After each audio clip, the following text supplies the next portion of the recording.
Hi, I'm Mickey Delmage of Sherwood Park, Alberta. Hear the latest information from the world of radio, locally and internationally, each week on the International Radio Report on CKUT 90.3 FM in Montreal and online at ckut.ca. Hi, everyone. Welcome to the International Radio Report for Sunday, December the 4th, 2022. My name's Sheldon. I am here with Gilles and also a guest sitting in today. We have Mickey Delmage from Sherwood Park, Alberta, sitting in with us today. We'll get to him shortly. We thank you for tuning in. We're here with 30 minutes of news and information from the world of radio. You can reach us by email, radioreport@yahoo.com. We are live streaming and archived at ckut.ca. Our Facebook group is International Radio Report. We have 2 new members. We welcome Ron and Lee this week, bringing us to 865 members. And our YouTube channel, where you can listen to our show at your leisure, the current show or previous shows, youtube.com/@IRR. And we have 740 subscribers there, so you can join either one of those should you wish to. We have a lot of stories bouncing around the planet here today, so we'll get going with things right away. And the first one is actually off the planet. It is up in space. And it's a quick update from SiriusXM via Radio World. SiriusXM commissions a pair of new satellites. SiriusXM has ordered 2 satellites to support its services. SXM 11 and 12 will be built and delivered by Maxar Technologies, its longtime provider, which currently is working on SXM 9 and 10 for the company. The geostationary birds will be twin high-powered digital audio radio satellites built on Maxar's proven 1300 class platform at the company's manufacturing facilities in Palo Alto and San Jose, California, the 2 companies said in an announcement. SXM 8 went into service last year. The company plans to launch 9 in 2024 and then 1 satellite per year for the next 3 years. The relationship with Maxar goes back to the first generation of Sirius satellites in 2000, 8 years before the merger of XM Satellite and Sirius. So I guess they will just replace each other as they go along. Maybe I guess the oldest ones are gone by now. Well, actually what happens is they decommission the satellites. So because in geosynchronous orbit, they're going to stay there forever pretty much. So what happens is they do what they call parking orbit. They move the satellite into an orbit where it now will be decommissioned and is going to stay there forever. And the other ones actually take over after that as they move on. Okay. Well, anyways, those will be coming online, and I guess that's a nice deal that company has with SiriusXM to put those new birds up in the sky. Definitely. So apparently, radio is still the best way to reach Hispanic audience, and this is by Matthew Keys of Radio Inc. A new report from Nielsen reveals AM and FM broadcast radio is the most viable way to reach U.S. Hispanic audiences. The study, released by Nielsen on Wednesday, showed 97% of all Latinos aged 18 and over listen to AM and FM radio on a monthly basis, compared to 59% of all streaming music services.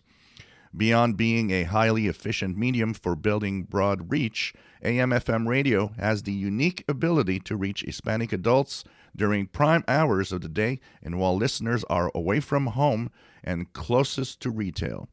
A spokesperson for Nielsen said, additionally, radio offers listening experiences that are plugged into local communities with music and talk programming that is based on local culture, tastes, and lived experiences. In fact, more than half, 54%, of Latino adults agree that their favorite radio station helps them stay connected to their community.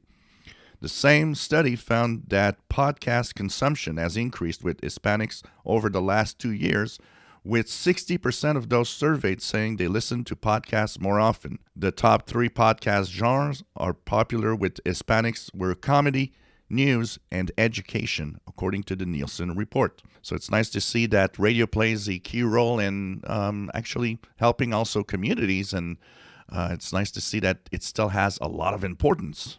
I like the fact that they indicate that they're listening to AM and FM radio. Yep. I think any of us at DX, the medium wave band, we are seeing that a lot of stations are converting over to ethnic radio. Mickey, I think you have a couple ethnic stations out in the Edmonton area. That we do. We have East Indian one that recently came on the air on 580. And then there's the multi-language one on FM. It's kind of narrowed its space to more East Indian also. Yeah, we're seeing that. We've got some of those in Ontario and here in Montreal as well. I know in Montreal we've got several different, we've got an Arabic station that's on AM, a low-powered one on 1450. Hispanic, well, we have some programming. Our neighbors before us on CKUT, the Latin Times program has been with the station here for almost as long as we have, and they have quite a good audience to their program as well. So I think these stations are important for those ethnic communities. It's nice to see that they're actually using conventional radio to listen to those programs. Next, we want to thank one of our listeners, Paul Steckler, who's out in California, and he passed along this story to us from the Los Angeles Daily News by Richard Wagner. Leo Laporte, KFI's The Tech Guy, will retire from radio in December. Leo Laporte, the tech guy, heard locally on KFI 640 AM, Saturdays and Sundays from 11 a.m. to 2 p.m., announced his retirement from radio effective in December. His last show will air on December the 18th. Technically, it wasn't Laporte who announced the retirement. Comedian Steve Martin called in to make the announcement for him during the November 19th edition of the program. Laporte retires after nearly 50 years on the air, the last 19 of which were spent as the tech guy, giving advice and troubleshooting support to listeners on all things tech. Replacing Laporte will be Rich DeMuro, who will bring his podcast and KTLA TV morning news segment to the radio airwaves. Rich on Tech will replace the Tech Guy starting January the 7th. The Best of Tech Guy program will air on KFI until then. So we thank Paul for passing that story along to us. He thought that many of our listeners might not know anything about this guy, and he wasn't sure we'd actually want to put it on the show. But Gilles, you surprised me. You know all about Leo Laporte. I'm a big fan of Leo Laporte. I actually follow him every week. There's different shows on his Twit network on the net where he has video and audio. And I've actually listened to the Tech Guy a long time ago. Funny, interesting little history about Leo Laporte is that before he was on the radio doing this type of show, he actually was also a radio DJ playing music in his younger years.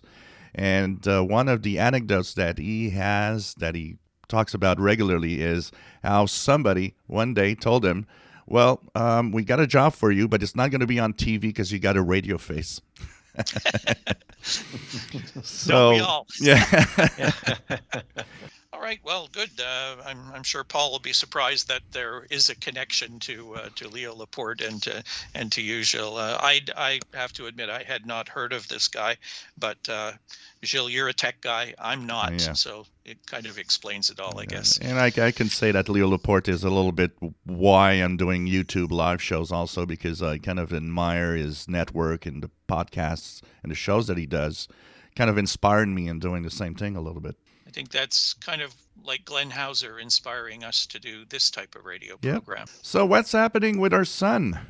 Well, this week, first of all, conditions were up and down. There's solar wind coming from the a coronal hole that opened up.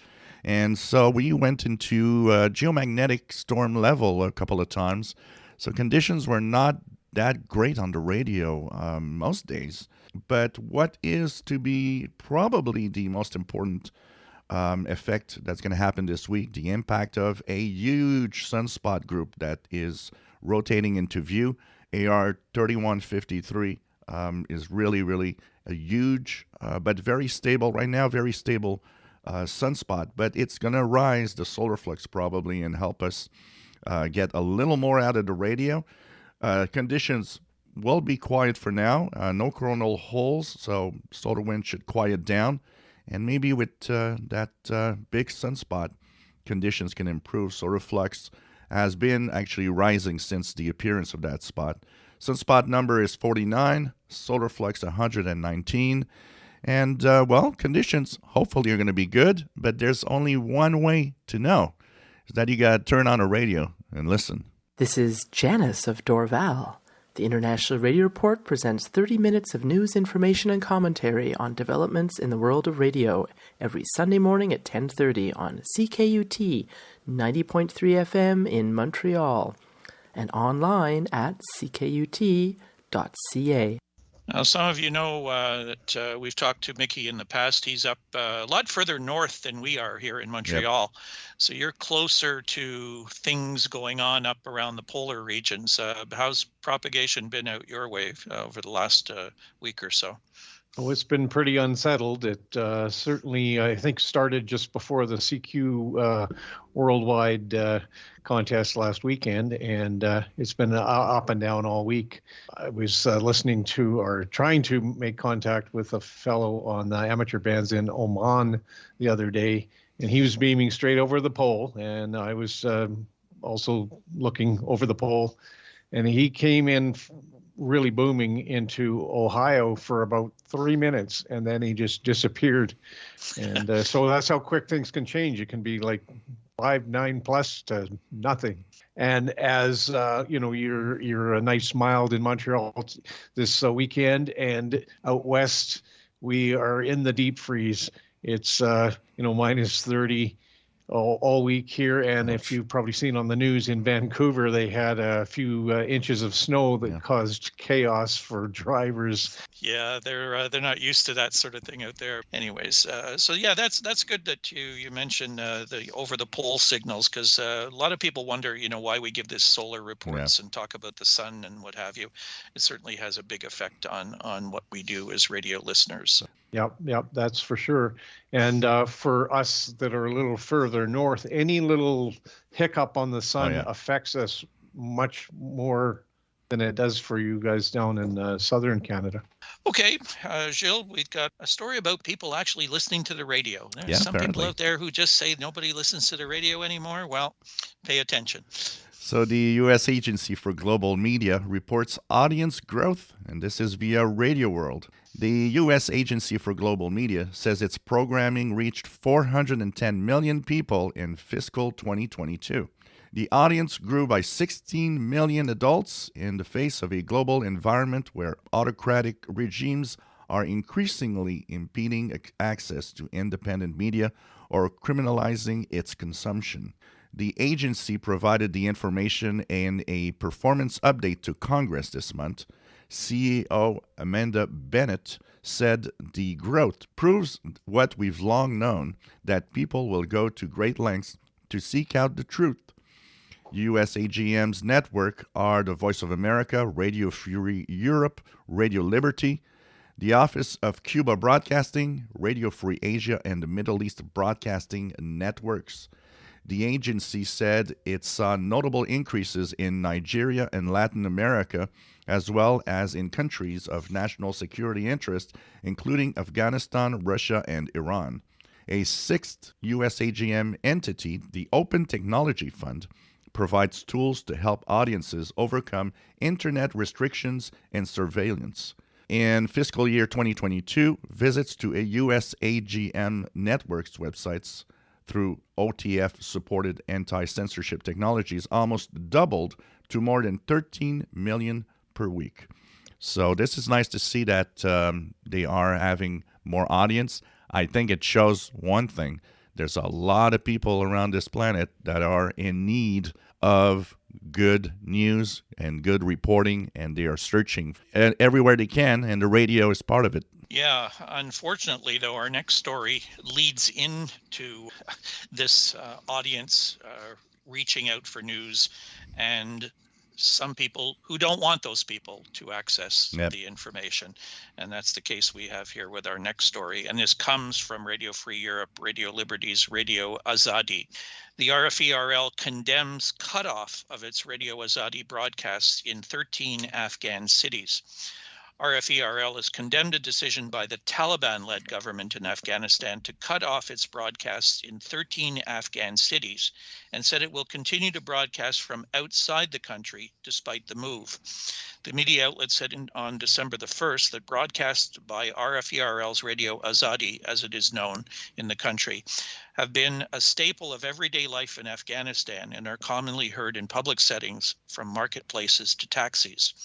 Radio Azadi, formerly Radio Free Afghanistan, is the Afghan branch of the U.S. government's Radio Free Europe, Radio Liberty external broadcast services. Azadi is a lifeline for tens of millions of Afghans, making the Taliban's decision all that more tragic, said RFE-RL President and CEO Jamie Fly in a news release. RFE-RL will not change its content to accommodate the Taliban, Fly said, and the operation will expand options to reach its audience through other platforms, according to the news release. We know from experience that our audiences make great effort to find us, Fly said. The truth cannot be completely suppressed. Abdul Haq Hamad, an official at the Taliban-led government's information ministry, said on Twitter earlier on December the 1st that broadcasts by U.S.-funded media outlets on FM radio had been cut off in the 13 cities. The Voice of America said its broadcasts had also been cut off. Hamad cited complaints about the broadcast but provided no details. He also claimed non-compliance with journalistic principles and one-sided broadcasts on the part of the U.S.-funded independent media outlets. RFE-RL said in a recent survey commissioned by the U.S. Agency for Global Media that half of Afghan adults surveyed used Azadi content weekly. Despite significant pressure from the Taliban, the RFE-RL has continued to provide the coverage of stories suppressed by the state media on topics such as violent extremism, the treatment of women and girls, and the LGBT community. Azadi has also informed Afghans about public health and exposed corruption, among other things. Azadi and VOA in Afghanistan have been broadcasting 24 hours a day on FM in some major cities for several years. According to free media advocacy groups, since the Taliban reclaimed power in Afghanistan in August 2021, Kabul has put pressure on independent media outlets. Many journalists have been harassed or imprisoned, and female media workers have been banned from working.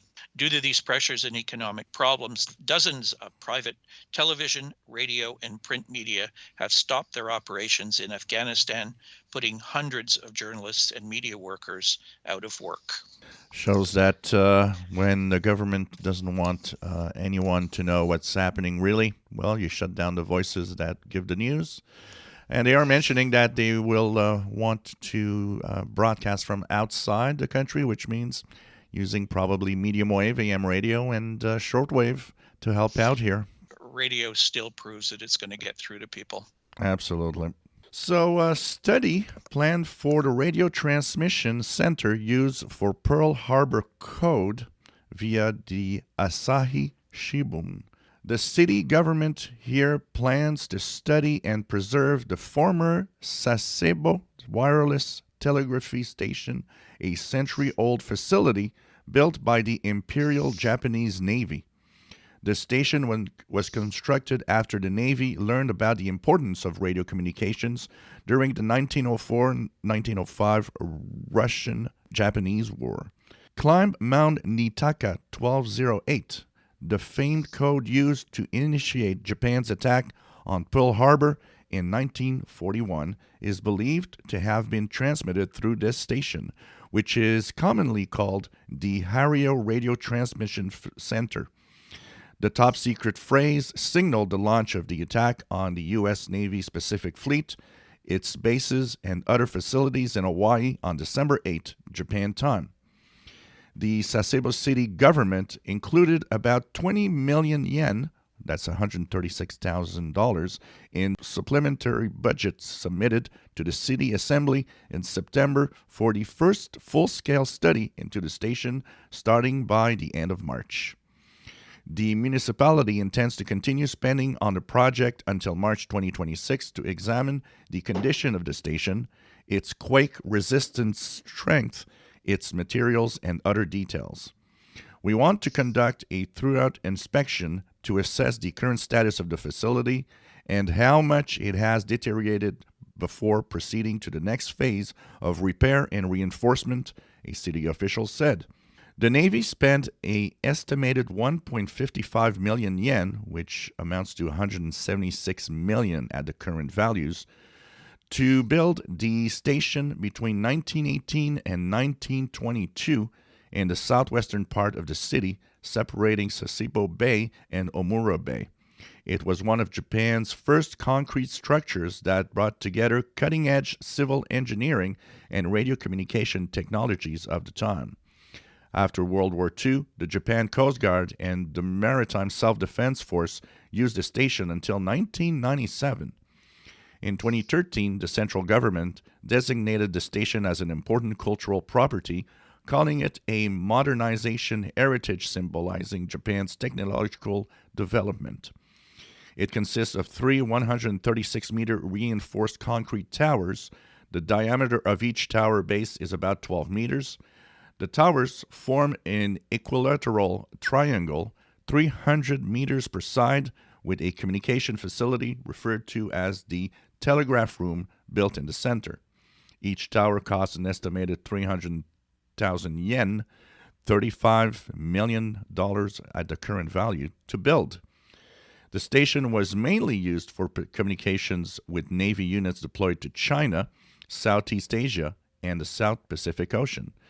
Well, sounds definitely like historical radio site that should be maintained, and it's fun to see that they're actually spending money to reinforce and help it continue to be, keep our memory alive of radio events of the past also at the same time. Yeah, I'd not heard of this station before, and I'm quite amazed that they were looking at the importance of radio communications in 1904 and 1905 in Japan. It's really quite remarkable that this station, was decided to be built way back then, and that it's still standing. I mean, there's pictures in this article. We'll put a link up to it, and you can see the station. It's up on a high peak sort of thing.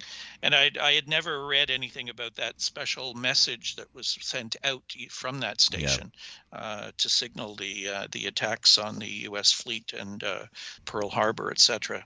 So quite an interesting story, and the radio aspect of it's certainly interesting. I'm glad to see that they are looking at restoring it and making sure that it's sound and earthquake proof as well. Something you need to do in Japan, I guess, that maybe they didn't think about way back then. Well, we had the largest earthquake here in Alberta a couple of days ago. Yeah, I heard about that too. That was pretty strange. We had a mild one a while back in Montreal here as well. So yeah, the Earth is showing off its strength. And now the volcano in Hawaii that's erupted in the last week or so, that was dormant for so long. So yeah, strange things are happening out there. What amazes me about that article we just read is the fact that they actually used it. The Maritime Self-Defense Force used it until 1997. Not that long ago, actually. Yeah, I guess we could have, that would have been some good DX to try and pick up signals from that station over there in Japan. Not an easy place for us to hear in North America, though, direct. But you never know with shortwave signals. Oh, yeah. It's amazing how far they can go. So we have upcoming ham radio contests. Yeah, we'll wrap up the show as usual with the list of the upcoming events. Okay, coming up this weekend, we have, first off, the ARRL's 10-meter contest at 0000 Zulu December 10th to 2359 Zulu December 11th, organized by the American Radio Relay League. The objective is for amateurs worldwide to exchange QSO information with as many stations as possible on the 10-meter band.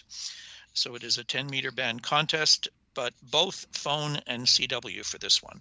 There's the the Straight Key Century Club Weekend Sprintathon, 1200 Zulu December 10th to 2359 Zulu December 11th. It's that time again for Santa and staff to get ready for the 2022 holidays. There will be 2 opportunities for bonus points during this weekend Sprintathon. Following members' stations are worth 5 bonus points each. First bonus points option, the Reindeer, Santa, and Scrooge will be bonus stations this month. Second bonus points option, there are also worldwide SKCC ham radio elves. So this is going to be interesting to see this activity going on here with Christmas in its bonus points in it. Bands 160 through 6 meters. It is CW only. Yeah, what's interesting, I was reading the full details, and they have various ham stations assigned the names of the elves and the names of the reindeer.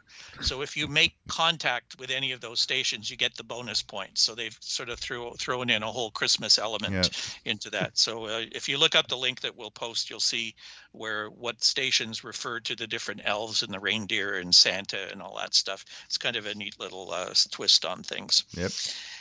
Finally, we have the QRP ARCI Holiday Spirits Homebrew Sprint, 2000 to 2300 Zulu December the 11th. It's organized by the QRP Amateur Radio Club International. It's a popular short contest which encourages home brewers to put their rigs on the air. Bonus points for homebrew receivers, transmitters, and transceivers. It's 160 through 10 meters, and it's CW only. So that's not alcohol home brewers. That's, but it could be, especially at this time of the year. But it's actually people who build their own equipment who they're pushing to get on the air and activate that equipment. So that's what home brewers are all about. So we are out of time. We are. Mickey, thanks for sitting in with us here today. And maybe you want to pass along season's greetings to our listeners from out west. For sure. Yep. I hope everybody has a safe and happy, very Merry Christmas, and looking forward to the new year coming up. It's been an amazing year this past year. How fast it went, and all the activities we had for our radio club, and it's been just awesome. So, Merry Christmas, everyone! Thanks, Mick. We have one piece of breaking news that we just received today as we're recording from Alan Rowe in Teddington, UK. It looks like we may have a new target to listen to on shortwave. From the WRMI Facebook page, WRMI begins relays of the Voice of Indonesia.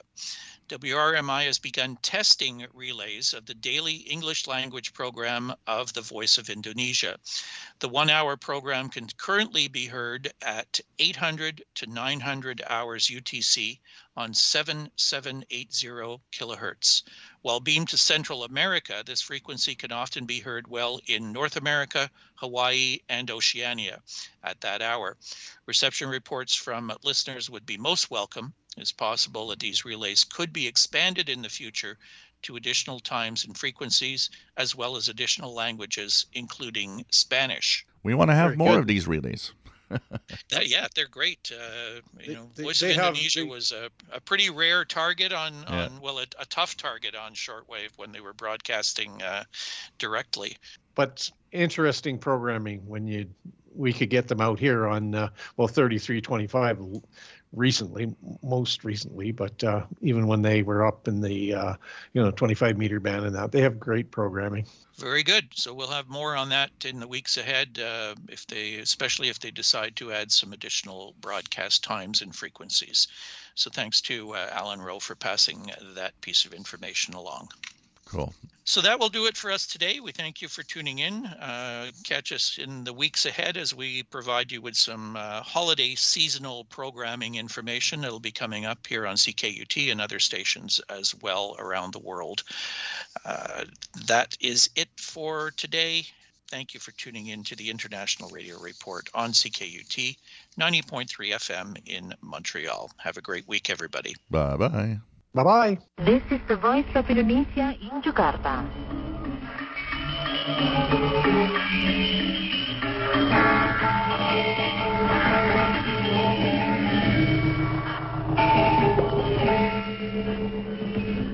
listeners in Asia, the Pacific area, Europe,